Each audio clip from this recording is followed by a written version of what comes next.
again. I'm Quin Hoffman with IrrationalPassions.com. This is Mike Burgess with IrrationalPassions.com. Hello. PAX West. PAX West? PAX West. PAX West. 2022. That's the year, right? Yes, 2022. Just confirming. And we did some stuff today. Mike, you played some games. Yes, I saw actually a decent amount of games, all from one publisher / developers, Thunderful Games, Thunderful Publishing. They had a pretty big booth here. They had like 5 or 6 games playable there on the show floor. I checked out 3 of them with an appointment from them. It was Planet of Lana, Worldless, and Togez are the 3 games. I played through them, and hopefully there'll be some B-roll footage they're supposed to be sending me alongside this video. We'll see. Otherwise, you'll just see some generic hot, spicy on the show floor camera footage off of a cell phone. But yes, sometimes that's what you do. Sometimes you get rough and down and dirty here, and when it comes to doing stuff on the light here as we do. Mike, as a small operation. Mike, I would like to say, are you doing the wet work for IrrationalPassions.com? Yep, sure am. That's usually how it goes. But it's fun. Mm-hmm. Back to fun to get in the saddle. Yeah, tangent aside from talking about the games. Going back on track here. Getting back into the swing of things. Doing content coverage for like events and stuff has been an interesting thing and a running conversation for all of us here at Irrational Passions. So, but it's been good to get back to it. So back to Thunderful. Yes. You saw Planet of Lana. Wonderless. Worldless. Worldless and a Togey, right?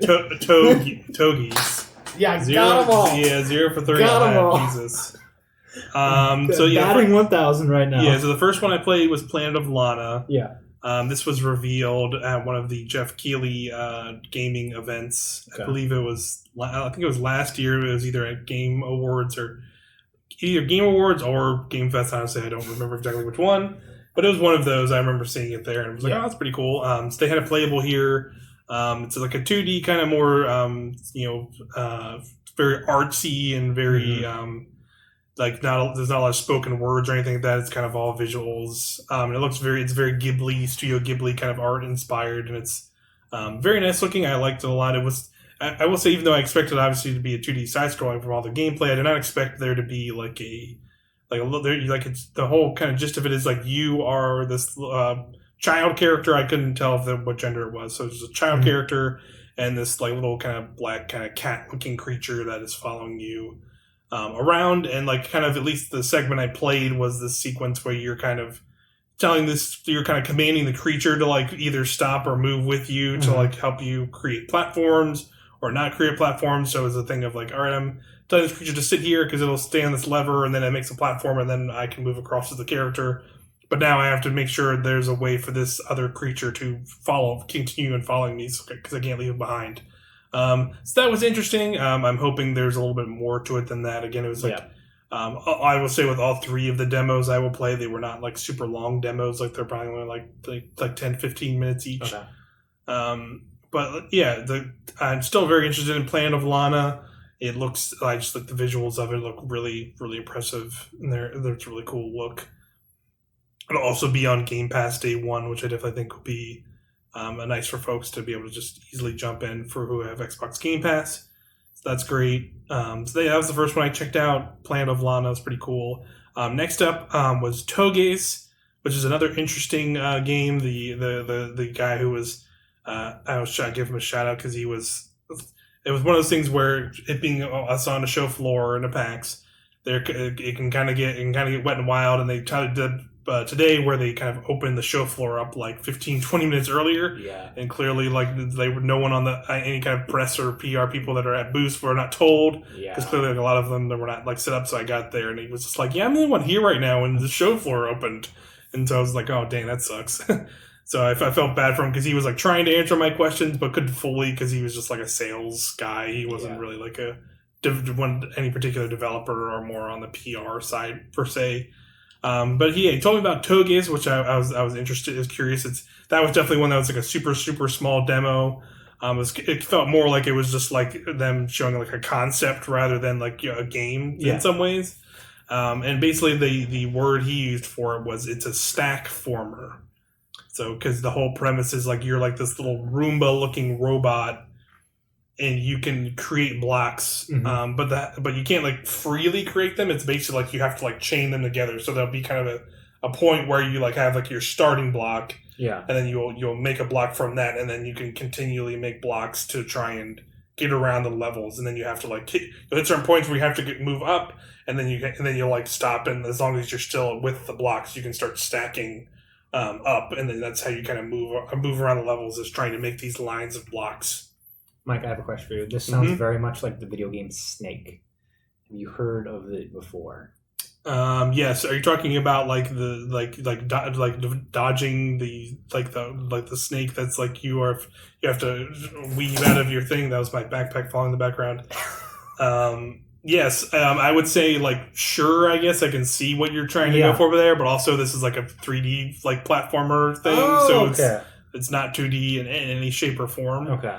And honestly, like they clearly like seem like, at least from like the level design, were inspired a little bit by Mario Galaxy, just because it's like a lot of like big, like the levels are like round and circular, and you can kind of, and like even there's straight up a point where like when I finished a level, I went through a doorway and it did like the Mario Galaxy style, like your little robot launches from like one little like biome world area to another one. But yeah, basically, you'll have like your starting point, which is just like a block, and then you're creating blocks by holding down a trigger and going a direction, basically. And then you'll hit points where it's like, all right, well, there's like a bunch of these little smaller, higher up, like kind of like walkways or other things like that, and I'll have to stop at a point and then let the block stack up underneath me so I can get up on top of that. And there'll be other points where it's like, all right, there's this little like kind of flying creature, and you have to like stack up to it to then feed blocks to it. And then when you feed enough to it, it'll then like make like a bridge. And then you have to kind of like time it so your Roomba little character that you're playing as like kind of is able to cross those blocks to then continue the chain as the blocks end, like the bridge ends, to like collect stuff. And you're like collecting little like fruits and collectibles and things through the level. So it's a cool idea. Like it's super I would conceptual. Say super conceptual from that demo for sure. And I will say that he told me it's like just two guys from Brazil making that game. Yeah, so that rocks actually. So yeah, that's pretty neat. It definitely seems like it's like they had an interesting idea, and now they're trying to make a more proper game out of it. So I'm curious where that'll land. Definitely, so they just kind of, and again in that same vein, it's like he was just kind of like, I don't know, it'll be out next year maybe. We'll see where they're at. Very much had that vibe of they're still figuring things out, which is cool.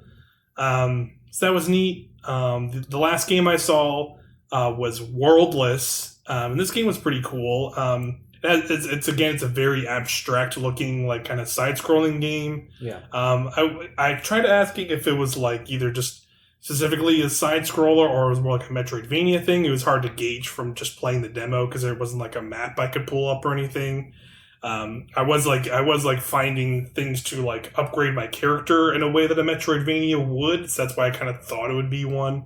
But he really did not give me an answer. Again, I felt bad for the dude kind of being left on his own. But yeah, Worldless, basically the whole thing is you're kind of going through these 2D side-scrolling levels, but then you'll hit points where you will like find like an enemy, and then it turns into like more of like a turn-based like kind of battle. Okay. And it's not like there is. I would say like it's in terms of turn-based, it feels more like an active one, like in a way that like a Paper Mario or like a Mario Luigi did, where like it's more about you have your time, like you basically when it's your turn to attack, a little meter shows up on your character, and then you have that amount of time that meter is going down to do like various kinds of attacks. Like you do melee attacks where you get in with the sword and shield, or you have like magic attacks where you like drop lightning bolts or shoot like little ice blasts. And the enemies have different like weaknesses and strengths and pros and cons, but so like there's a little bit of like kind of like you get into a battle and you have to like play that puzzle game of like, all right, I'm going to do this and see what the enemy does. So they don't take. It's not really good against melee, or they're not really weak against melee, rather. So maybe I should try a magic attack and focus on hitting them with magic attacks. And then if you do that correctly, then you can stun them to like do damage for longer periods. And then there's like a whole system where like once your timer has run out and you've done your turn, then it's the enemy's turn, and then they have moves, and you have different kinds of blocking and shields where it's like, all right, this kind of block if I do it, and then there's like a timing to it, so like you kind of have to pick either or. You can't really just like mash them out. Where like one block will be better against like a physical attack, and another one will be better against like a magic attack than an enemy can do. So like a rock paper scissors kind of. Yeah, for sure. There's definitely a lot of like. It's a puzzle. It's kind of a puzzly combat-y system in that regard, where you kind of have to figure out how to approach each battle. That was pretty interesting because it was a different vibe because you kind of look at it and it didn't really speak as like that's kind of had an interesting dynamic because it looks, if you just look at it right out the gate, it's kind of like an very abstract looking Metroidvania looking thing. But then as soon as it just goes like, oh no, now we're in a turn-based battle all of a sudden. It was cool to see that kind of them trying that, like kind of that twist of adding that into a Metroidvania. So it looks really cool too. I think like the art of it is like very different.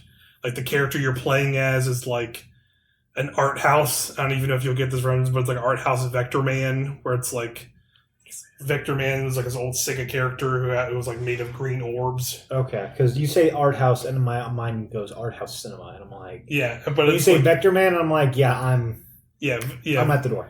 Yeah, Vector Man was like this old Sega game, and he is like the thing was like his body was made of like green orbs, and it was like he was like very weird looking like character, but it was like a thing of like it was a '90s Sega game, so that was like that was like a revolutionary like graphics form where like this character is much more like they're like kind of like a little made of like these like little like white diamond like triangular shapes. Okay, but then like when they do moves and abilities, you can see it's more like a female figure that is like.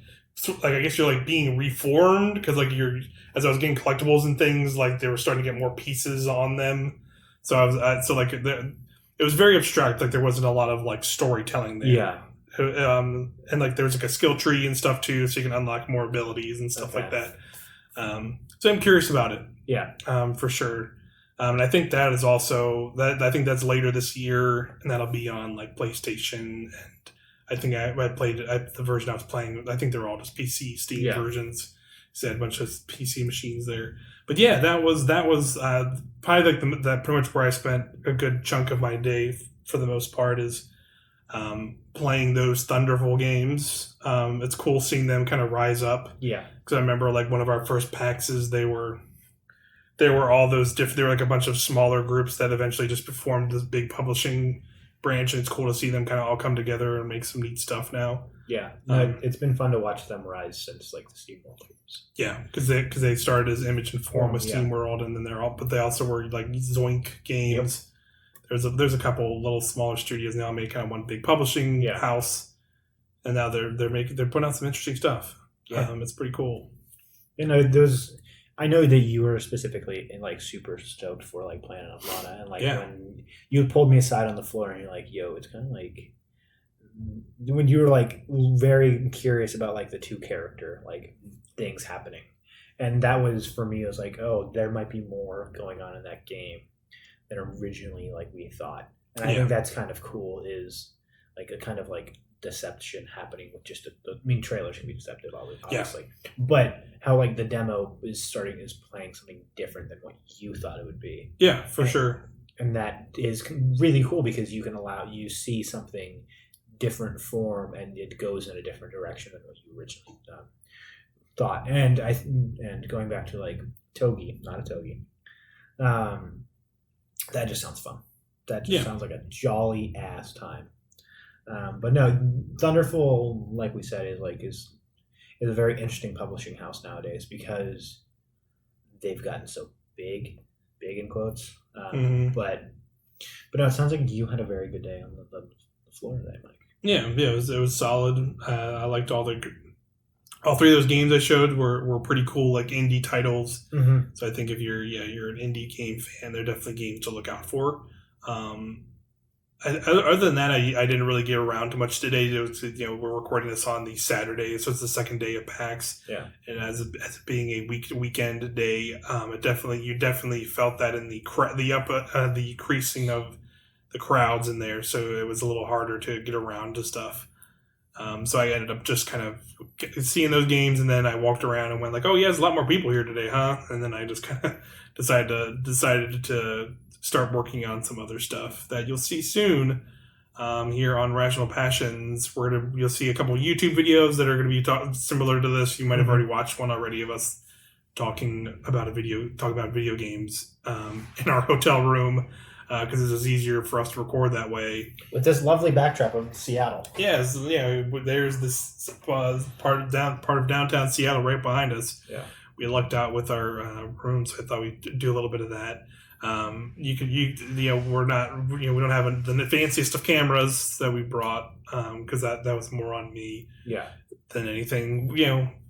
Peek behind the curtains, as you've seen, like we used to cover PAXs in physical form, before a global pandemic happened, and now we're just kind of sort of restarting in some ways to like kind of get back into the swing of things of covering these. And like, while it's been a lot of fun, it's definitely a shell shock. Yeah. To some of us, you can see it's me and Quinn here on day 2. Alex has already went home. He was not able to stay the whole time.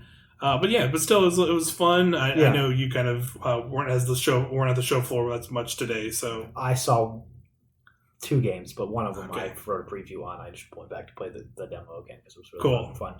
No, the game I saw was called Hide and Seek, I think. It's a Victorian. It's set in Victorian England, obviously, with the name Hide, and it's a asymmetrical multiplayer, like ghost human game. So there are 2 ghosts who have a top-down view, and then there is a human who has a first-person perspective. And so obviously, as the ghost, you're supposed to just fuck with the guy. Right. Sure. And so I played as the ghost. It was me and a dev as a ghost, and then another dev as the human. And so we basically just haunted the shit out of the human.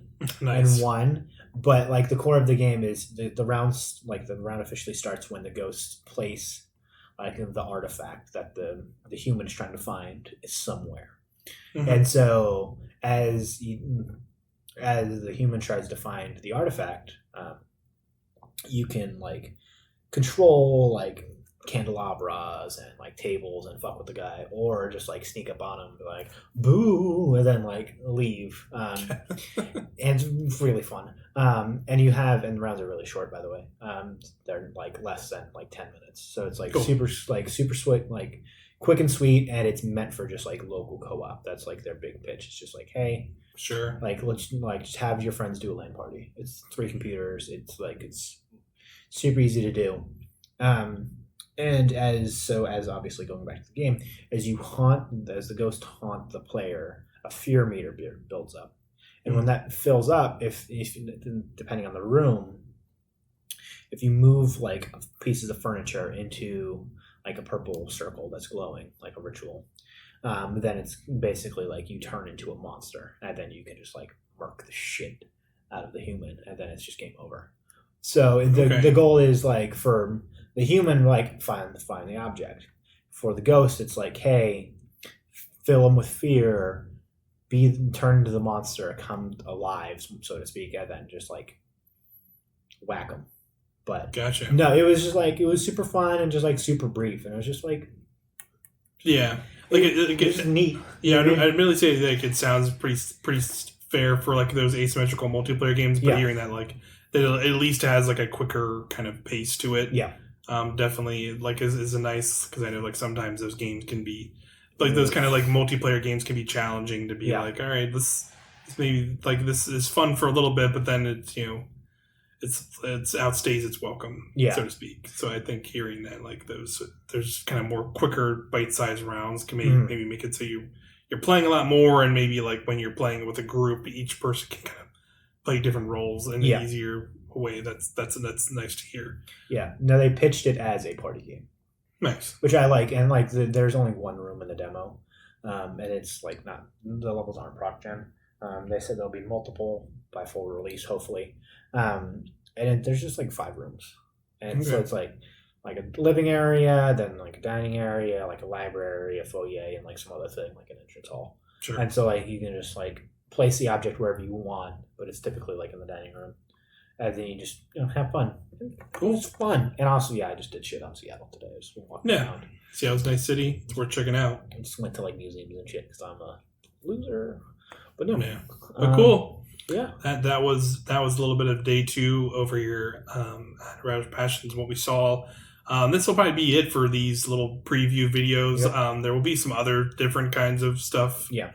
Going up, there'll be some written stuff, maybe some other like video preview style things that aren't in this vein of us talking over things, or more so rather us talking over gameplay rather than us talking here with our faces. Yeah. So, thanks everybody for checking out and taking the time to watch our videos about our adventures here at PAX East, or PAX West. Got your ass. 2022. Thanks again, and we'll see y'all next time. Bye. Bye-bye.